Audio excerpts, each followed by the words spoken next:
So that would be on my model right here. I have her pre-sectioned out. This is my younger sister. I have been doing her hair for probably about 8 years now. And she has one of the thickest, coarsest hair types I've ever encountered. So I've had a lot of practice on getting her hair to do what we want. So we're today going to be kind of changing a lot about her hair actually. I originally thought we were going to just be trimming it, but we're going to be doing a big change. So first we're actually starting in the back and we're going for a more A-line type shape. So all this black or blonde we have down here is actually going.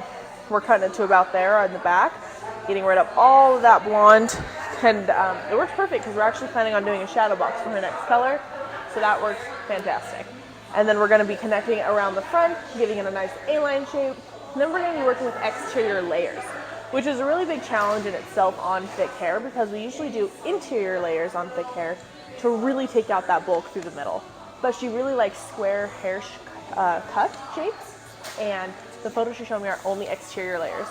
So this is really awesome to get to show you guys how to do exterior layers on thick hair while still creating movement on the interior. So let's go ahead and get started. So first I have my comb. I'm using a black comb because most of the hair we'll be working through is blonde. So it helps create contrast so I can see the hair in the comb. And then I'm going to be going in with my Sam Via Artistic Design shears because I really like these. They're ergonomic for my hand and they just work really well to get through that thick hair. So I'm going to start by combing her hair and just making sure it's completely straight because we are cutting dry, so it's very important that you're being careful. So I went a little too low. We're going to start there. And I'm holding it flat with no elevation. On thicker hair types, I don't like using elevation to cut because what's going to happen is I'm going to put my finger underneath here, right? And we're going to hold it like normal and we're going to cut it. What's going to happen when you lay it down, you're going to have a shelf underneath there that you'd have to cut out. And I just want to avoid that. I don't want to deal with it at all. So we're just going to go through, double check it. Cool. Getting a good shape in there. But now what we're going to do is I'm going to pick it up with the comb and I'm going to hold it about halfway back and I'm just going to cut in there. And the reason I'm cutting her hair dry is because she actually has textured hair. She has a loose or a medium curl and an S wave, and she does not wear it that way very often. So I am cutting it straight in the way that she would normally wear it. So see how cutting in that way? Again, we're lifting it up, make the hair dance. You want to see some movement going through your wider teeth of the comb for less tension. Then I'm just going completely straight in with my shears and point cutting that out. And right there, see this particular lock is just a little too dense. I'm going to break that up. And this is a very good way to break it up. So see how much softer that is now? She already has some movement going on through the bottom. That is what we want to see. Perfect. And if you guys have any questions at all during this point or during the video, drop it in the comments. My cameraman will tell me what you guys are asking and I would love to answer any questions you guys have. Okay, back to the haircut. So now we're going to section, and I'm only going to take 1/2 inch sections for these bottom parts because her hair is so thick. I want to work in smaller sections for accuracy. And then I'm going to go this way as well. I like working in an A-frame on her hair, especially because we are going longer towards the front. So it just helps me out a little bit for control. But however you prefer to section would be fine as well. Okay. So see, it's actually kind of hard for me to see. I can't see my guide through there. That tells me it's too big. So I'm going to actually take some of this section off because I need to see my guide through what I'm doing, or else I'm just not going to be able to do it well. And the way I'm clipping the hair forward, see how it's going forward? I'm not twisting it. This is so I'm not creating any kinks in the hair. And these clips I'm using have just like a flat silicone in them. And that way you're not creating any kinks in the hair. Because a lot of the alligator clips I've used have bumps in them. So then I get bumps in the hair and then I have to go back and fix them. So it's just easier for me in the long run. Look down just a little.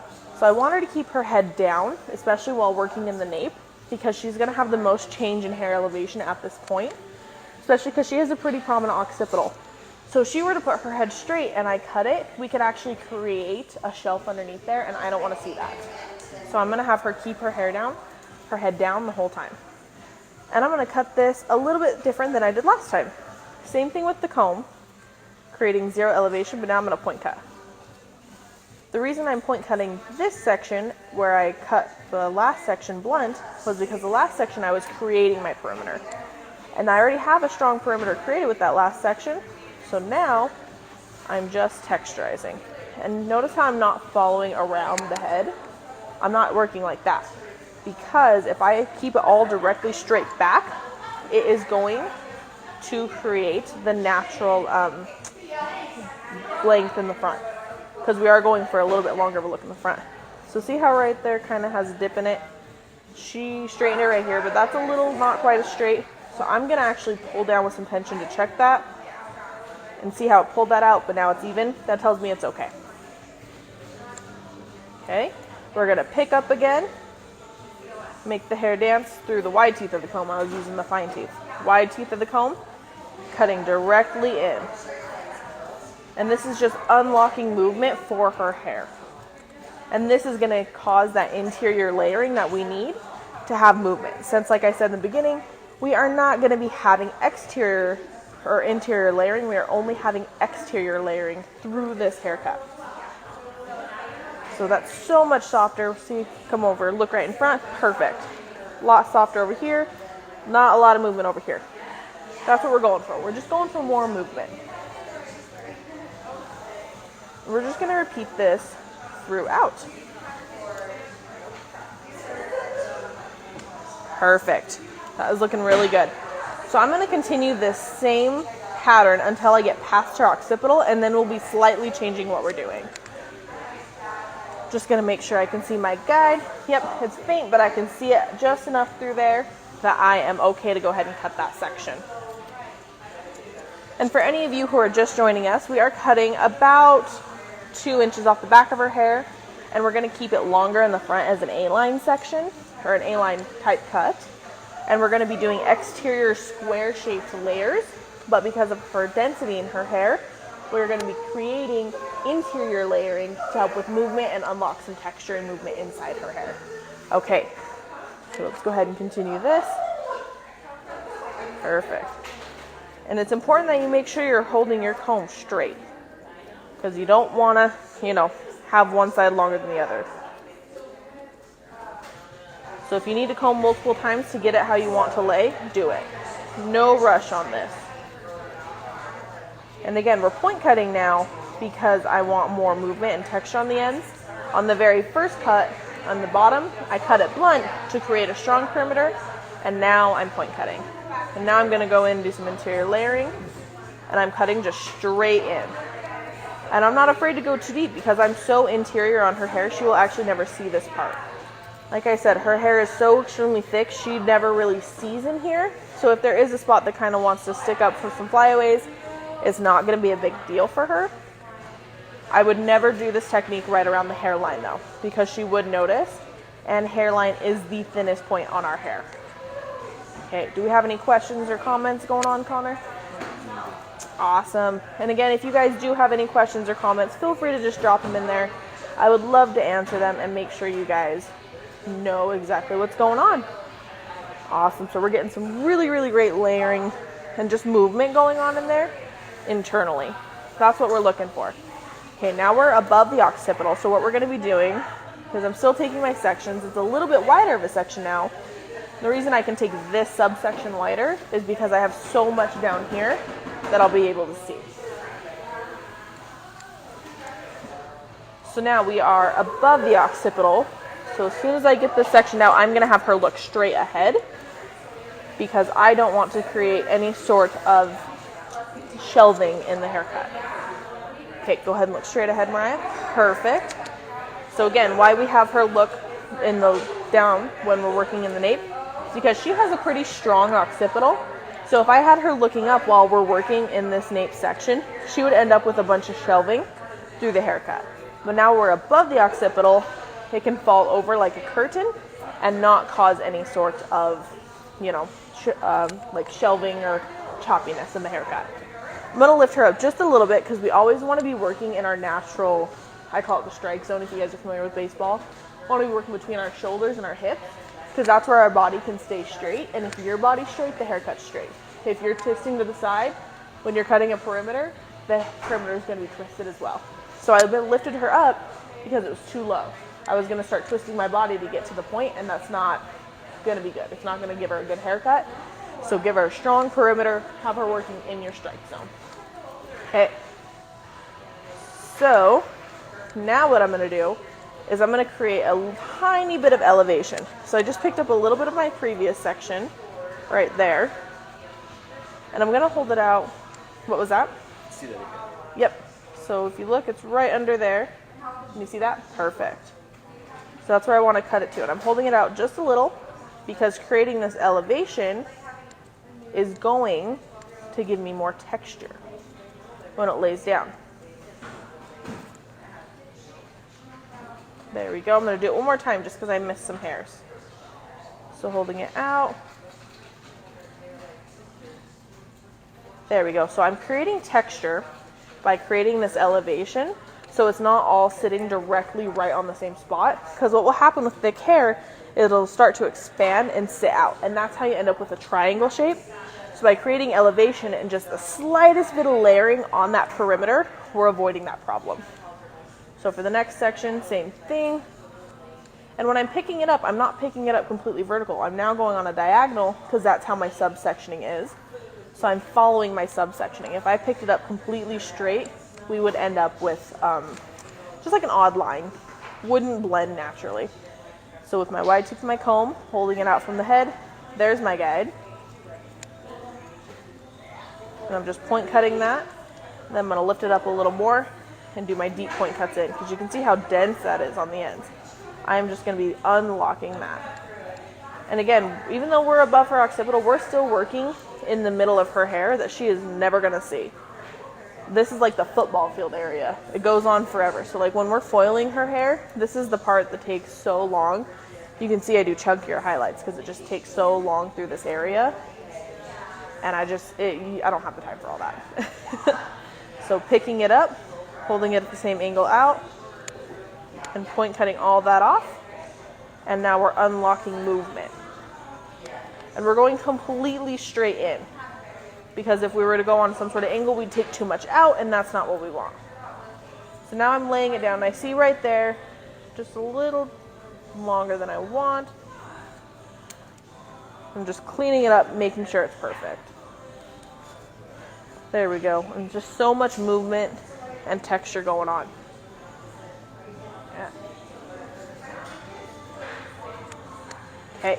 So I'm sure you guys can see how blonde she is with how dark her root is. She's probably about a natural level 5 root, but these ends are a 9. And typically a lot of people would need to be light in multiple sessions to achieve this, but we are actually able to get her to this in one session.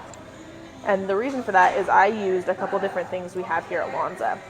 So the biggest thing I used was our powder to colorizer. Powder to colorizer is the absolute best for breaking through natural melanin. And I only used 20 volume on her whole head. I did not go above that. I'm more of a low and slow type gal with lightener. So I used that, and luckily powder to colorizer is actually on sale this month for 25% off, which is an insane deal. So go ahead and grab that, because seriously, you guys, you want to stock up during this time, because that type of deal does not come along often. And then we also used our powder, or nope, not powder, we told you about powder. We used our Blonde Boost pre-treatment, which is a pre-treatment you spray into the hair as you're lightening, and it is going to help you get more light. Not faster, it will help faster, but it will help you get lighter. So I used that on her as well in every single foil to help get us up to this really awesome level 9. It's been a while since we colored her hair. She has a wedding coming up in a month or so, so we're waiting to color it till then, but her toner has faded out. So this is just her natural lift with our powder to colorizer 20 volume and Blonde Boost pre-treatment. Our Healing Blonde line, including the Blonde Boost pre-treatment, is actually on sale this month as well. Okay, so now we're working in between the parietal ridge and the crown of her head. So now we're going to change the elevation even more to accommodate for the lift. I'm not trying to create a stack, I'm just trying to give her texture. That's all I'm looking for. So I'm holding it somewhere between 45 and paralleled. Yeah, I'm going to hold it about that angle and point cut all of that out. She was really lacking layers. I think the last time we cut it, we didn't add any layering into her hair just because she was trying to go for a more blunt look, but it just was not working for her hair texture. So when I lay that down, you can tell it's kind of a shelved look right now. That tells me I need to go in and really break that up. So now I'm cutting in. Then I'm going to comb it all out and take another look at it. Oh, there we go. I'm going to go through one more time. Perfect. And now it's blended and beautiful. No shelving in there anymore. So I'm going to continue that through here. Again, picking up your section on the same angle you take your subsection.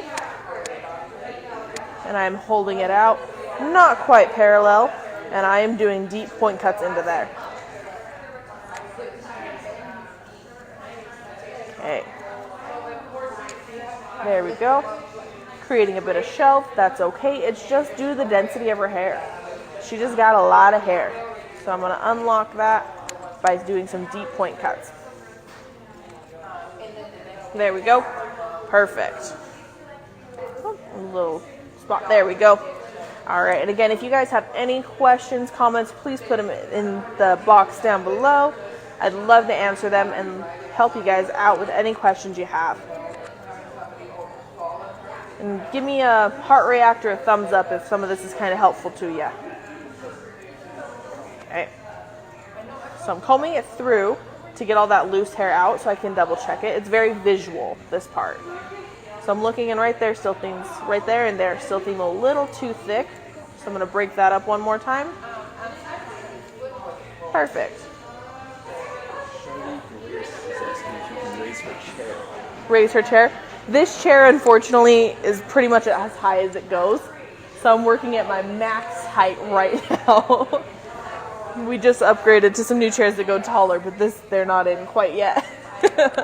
But thank you. Yes, if this chair went taller, I would be working with a higher chair. This is just what I have at the moment. Perfect. Okay. We're going to do this. Same exact thing as the last section. But see how we're not getting a lot of hair anymore? That is good. That means we're working up to where like her previous layering was. Even though she didn't have a lot, she still had a little bit. Okay. There is my guide under there, if you can see. Perfect. And deep point cuts. There we go. And this would be if she wanted a blunt look. We are going to be adding in layers in just a few minutes as soon as I blend it into the sides.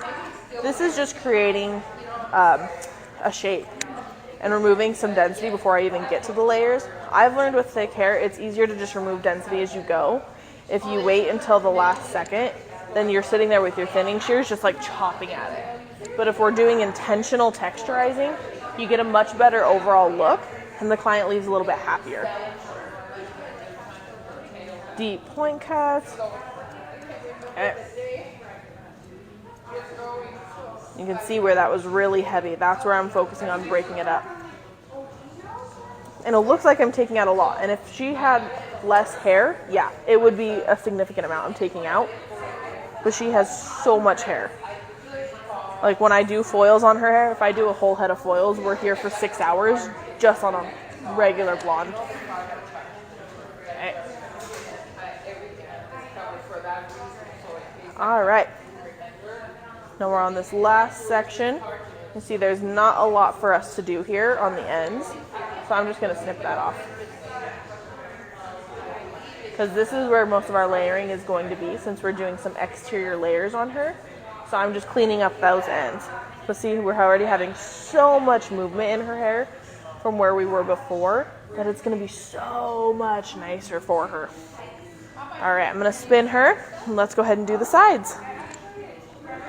Okay, so the goal was to kind of have it either similar length to the sides or have the sides be just barely longer because that's the shape she generally likes. So you can see there's not a lot for us to take off here. So I'm going to put my comb under there, comb it out, and then go in on top and just snip that off. And now I'm gonna bring it around the front and I'm combing it. I comb everything. You have to comb well to get a good haircut. During some of my haircutting trainings that I went through, I had a mentor who was fantastic at haircutting, and she was watching me one day and she's like, yeah, you're good at haircutting, but you suck at combing.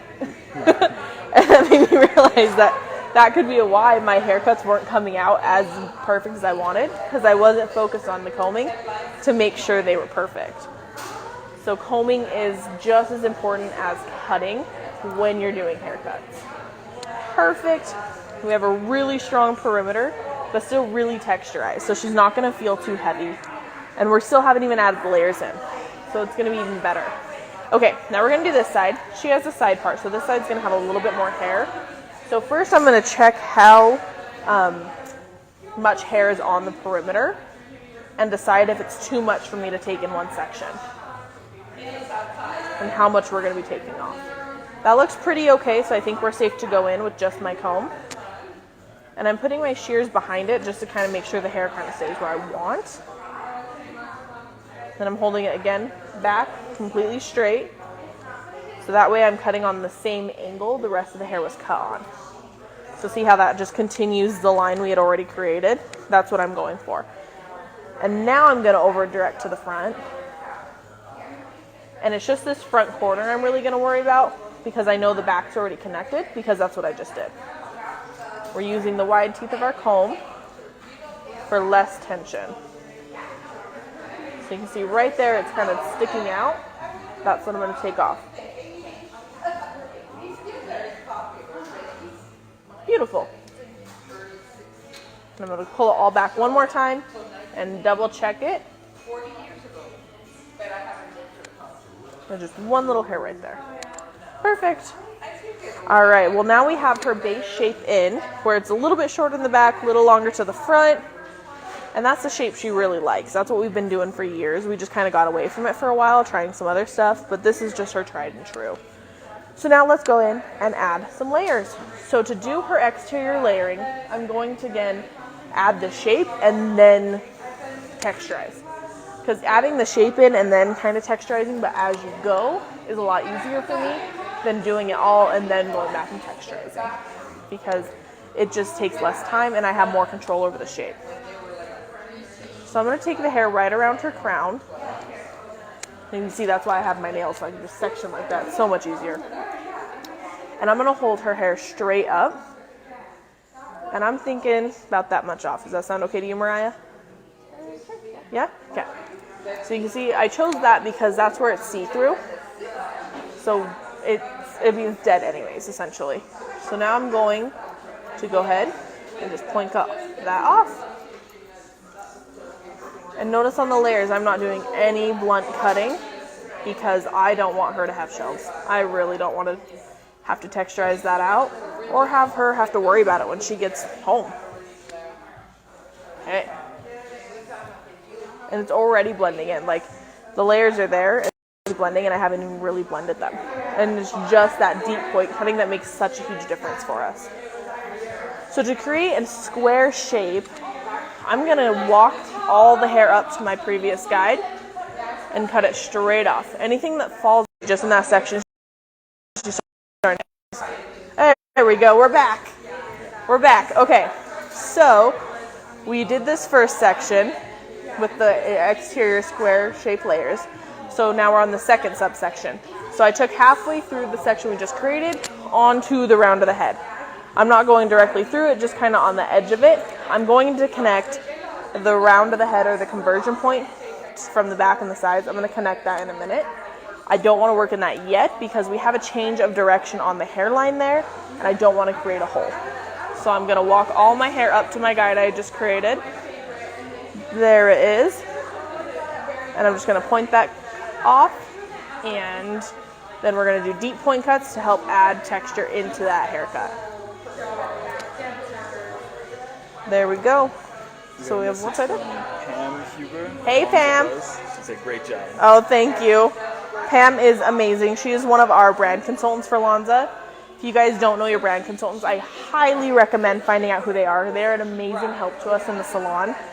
They are your direct point of contact for the company. So any questions you have, that is your go-to person. And we have some of the best brand consultants I've ever met. So I really, really recommend finding out who yours is and setting up a relationship with them, because they are a great asset to add to your salon. Okay, so we have all that density. Just deep point cut that out. Awesome. Okay, so we did the majority of the back now. We're gonna do the sides, and then I'm gonna connect them.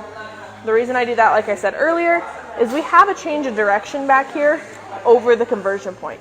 So change of direction would be where the hairline drops. If I were to pick this up right through, I could easily create a hole in our perimeter, and I don't want to do that. So I'm going to cut the side and then blend them together.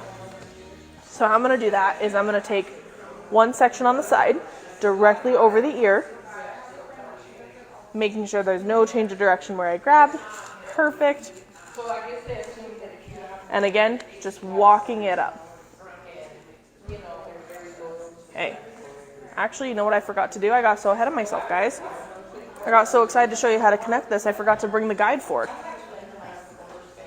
So there's my guide in the back. And since it's a little longer in the front, I'm just going to direct my fingers so they're slightly elevated towards the front. I'm going to point cut that off. And then deep point cut into that guide. There we go. That's how I connected it. Super easy.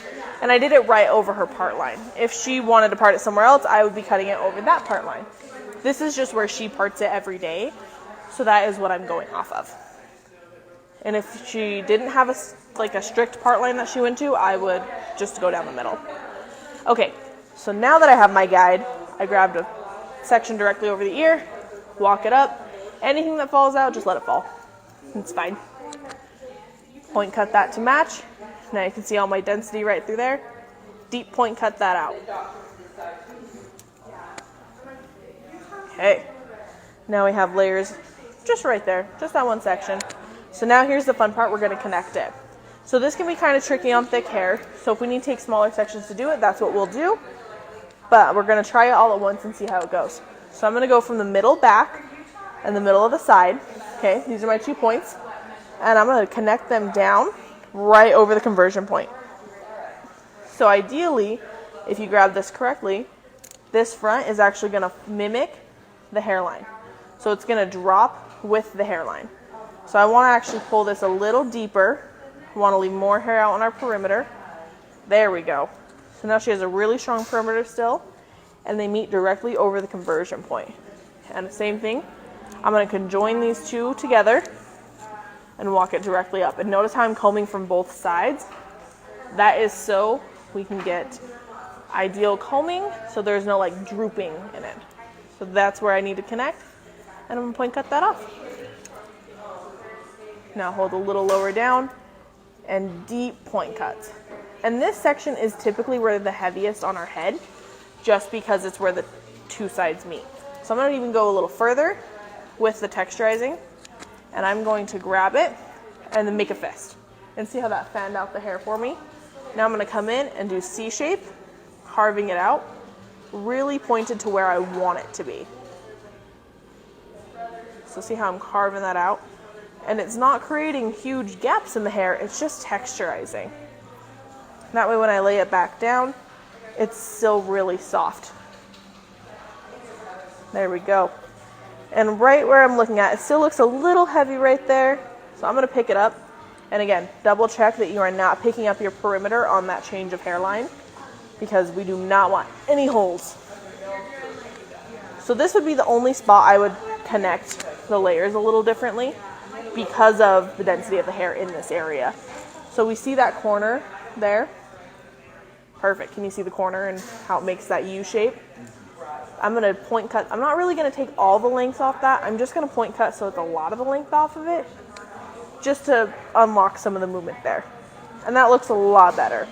Again, that's the only point in this haircut where I'm going to do that, just because this is the densest part of the hair.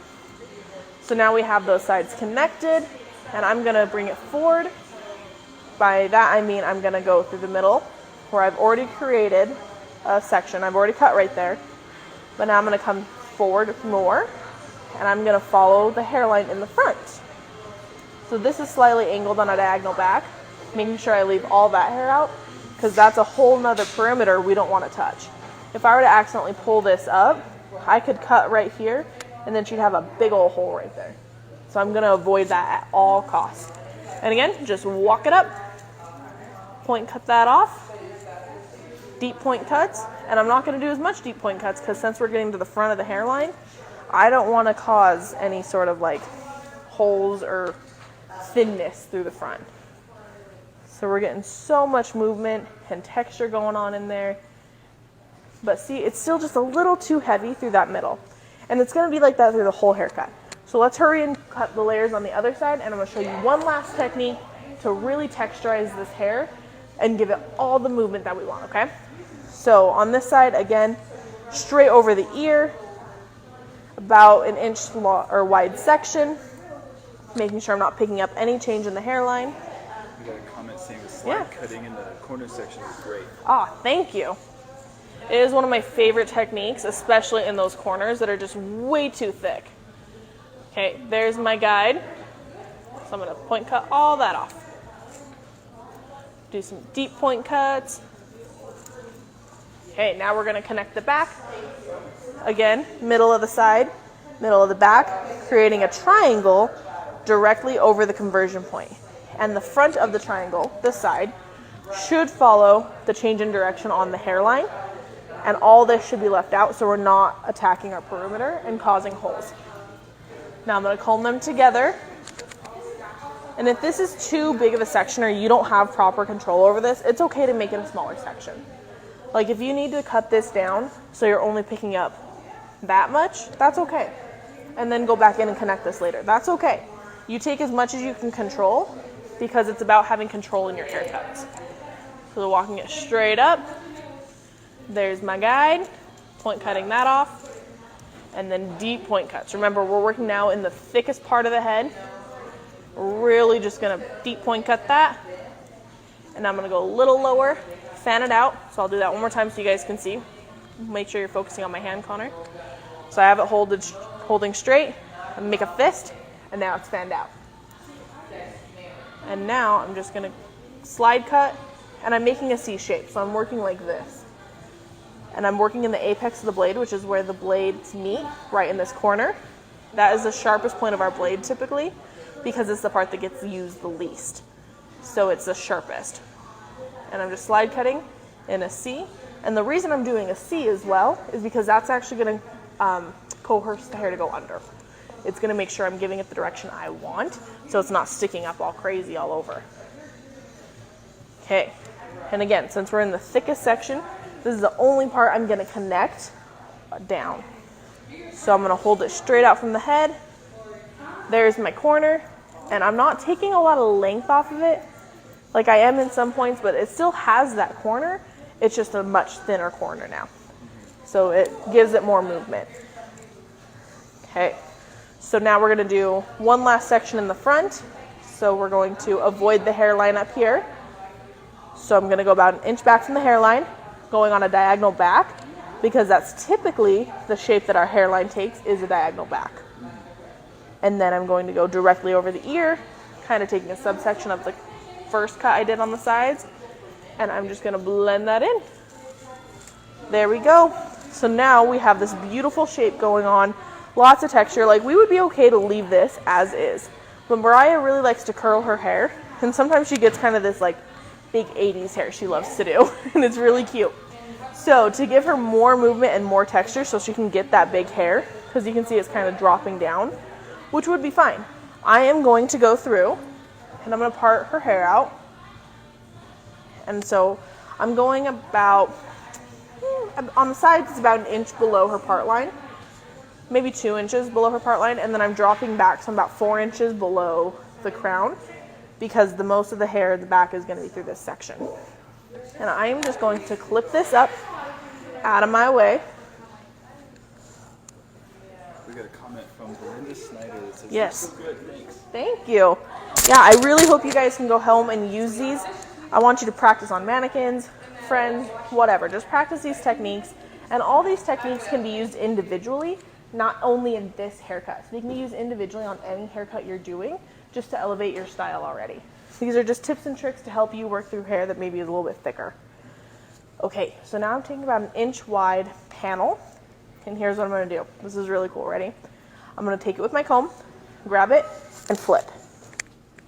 So I'll do it one more time. I'm gonna grab it and flip.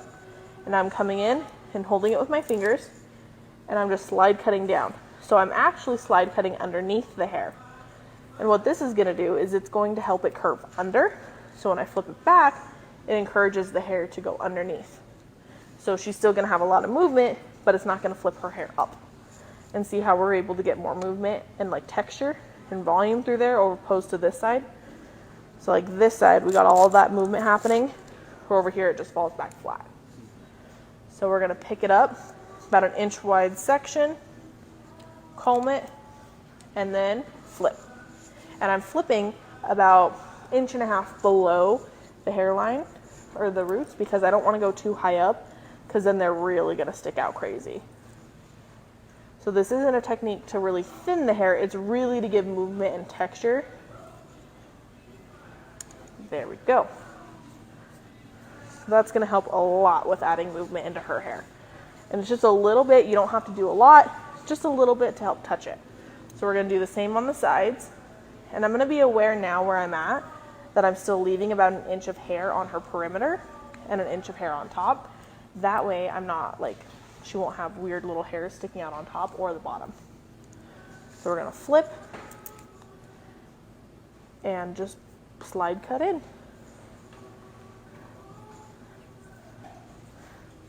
Yeah, that's what we needed. Okay. And now notice, this is a diagonal sort of like drop subsection we have going on up here. So this that I'm going to flip and cut is following the same sort of diagonal back as well. So I'm going to comb it and flip. Then I'm just going in and unlocking that texture. All right. Any more comments or anything coming in, Connor? Perfect. Okay. So now I'm just going to kind of wipe this hair off her. This is the fun part about dry cutting, is she just gets covered in hair. Okay. And we decided we wanted to let her bangs and up front continue to grow, so I'm just not going to touch them. I'm just going to let them live on their own. That way we can just let them grow. And then I'm going to turn you towards the camera, Mariah. So this is her haircut. We have some really nice exterior layers happening, but all that texturizing we did interior is going to give her movement and accentuate what we did. And she has, again, extremely thick hair, but now it's manageable. She can use it every day and not be, you know, too difficult for her. All right. So what I want you guys to do now that you've learned some of these is, again, try them at home, try them on friends, family, whoever you got, even clients. And remember, this isn't one singular haircut to do. These are a bunch of techniques combined to make a haircut. So use all these techniques individual and try them on different people. You know, we have our flip that we went over, deep point cuts, and then again, really, really important for her hair. For a lot of people I do this on, the first cut I did on this bottom was a blunt cut.